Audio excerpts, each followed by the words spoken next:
back here with another morning brew, another edition of our morning brew chat. And I'm really excited about today because it's been on my mind for a long time. And I talk to artists about it more so in like small groups or when I get like DMs on Instagram and stuff. And it's something that I see a lot in the industry, and I really just I wish I could like talk to each person and tell them why I think this is like the wrong thing to do. But today we're going to talk about pricing and, more importantly, specials. Should you do them? Should you not? How should they work? How do you set your pricing? And probably, I guess most importantly, I don't feel like I'm getting clients. Why not? Or I'm not getting enough clients, so I'm running a special. So I want to talk about that. A special, just for clarification, for the purposes of this video, is a discount. Some kind of sale, special discount that you're doing for your permanent makeup services. And probably you're doing it to get more clients, or at least that's what you think is going to happen.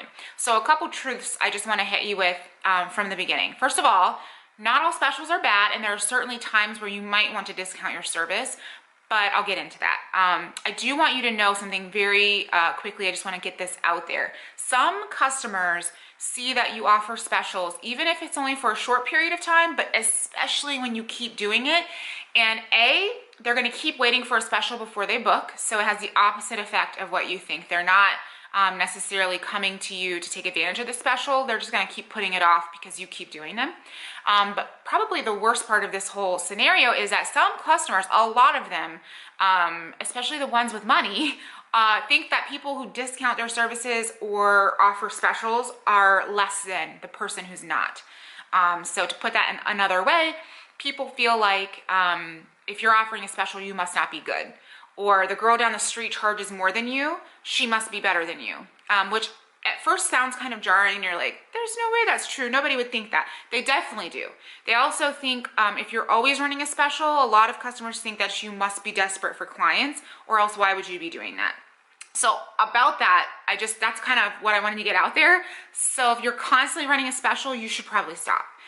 The time where I think it is appropriate to maybe offer some sort of discount is when you are trying to grow initially. So when you're trying to get off to your start.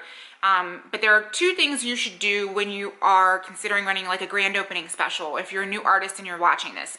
One, you should tell them what the real price is. So instead of saying, my price right now is $300, tell them that the price is $500. But for the first people who come by this day, I'm going to offer you $200 off. What this does is it explains to them they're getting a very valuable service at a good deal simply because you're opening a new place, not because you're not good and they don't think it's really worth $300. So a lot of people will take advantage of that deal, and they will also think, oh, well, she's only doing this because she's opening a new location. I'm going to take advantage of that. The second thing that I think you should do is set an end date for this special. So never have a special and say like grand opening is $300, $200 off my $500 price. And to infinity. They need to know when it ends. One, this creates scarcity, so people feel like, oh my gosh, like I only have so much time, I only have so many spots, she's not gonna run it forever, I'm gonna take advantage of it now. And also just reminds people that it's a valuable service and you aren't just gonna keep offering discounts.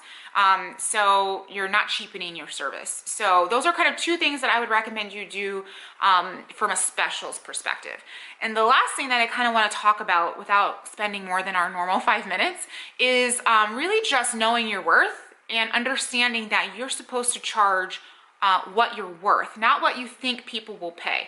First of all, you're probably wrong. People will pay more than likely than what you think for your services. And so that's not how you should set your price. You're going to figure out how much the service you offer is worth and what your time is worth, and then you set your price accordingly and you show people why you're worth that much, not the other way around. You don't find out what they're willing to pay and then let that dictate your work. That's not how this works. It's not how business works. No industry is like that. So if you are doing that, stop doing that. However, let's say you're going to set your price and you're like, well, I was going to do $300, but now I watched this video and I'm going to raise my price. It should be $500. How do you get people to pay the premium price? Well, you show them a premium product. So you need to sell to them and explain why what you're offering is worth what it's worth.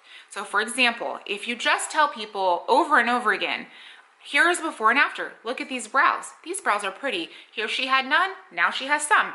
Some people will get it, but a lot of people, especially if they're not looking, they're not going to understand what all of this means. You haven't sold them, and you kind of just look like everybody else anyway. So what you really need to do is tell them what you're selling that's not just eyebrows.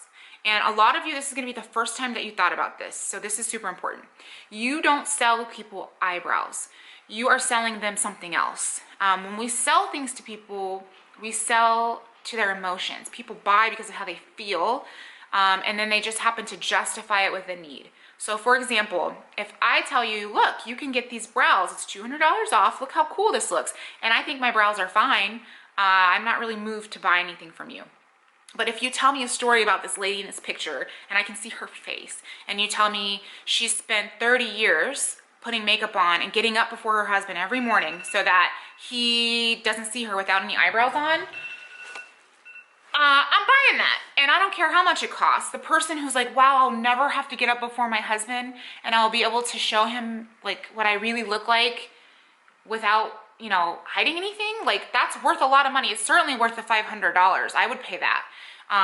You really have to speak to people and what they're going through and tell them why it's worth what it's worth.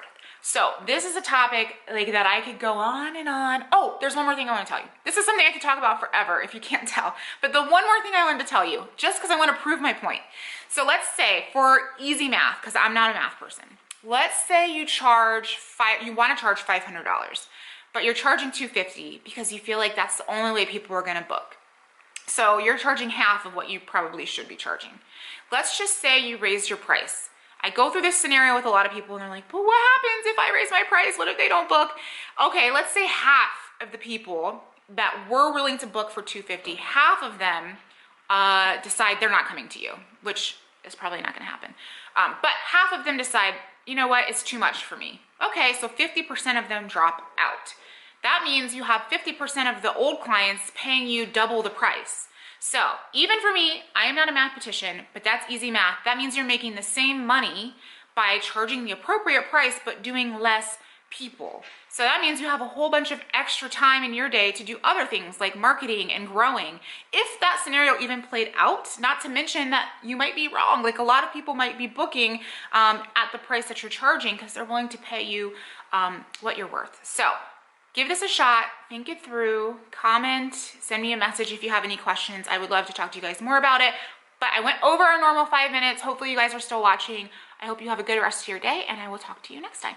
Bye.